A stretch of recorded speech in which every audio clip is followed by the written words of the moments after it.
Hi everyone, welcome to Fix Your Apps. In this video, I'll show you how to clear all Instagram activities, likes, search, and watch history right from your phone, step by step. Now let's get started. First, let's begin with how to remove liked videos on Instagram. Open the Instagram app on your phone. Tap the three-line menu icon at the top right corner of your screen. From the menu, tap on Your Activity. Now tap on Likes to view all the posts and videos you've liked. Tap Select at the top, then choose the videos you want to remove.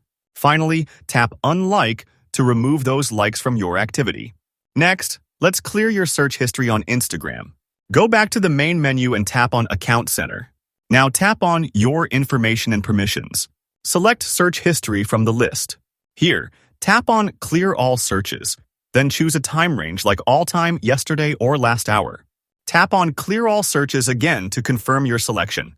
Lastly, let's clear your overall activity history from the Meta section. Tap on Your Activity under Meta Technology in the settings. Then tap on Clear Previous History and tap on Clear. To finish, tap Clear Previous Activity one more time to confirm. Thanks for watching. Don't forget to subscribe to Fix Your Apps for more helpful tutorials.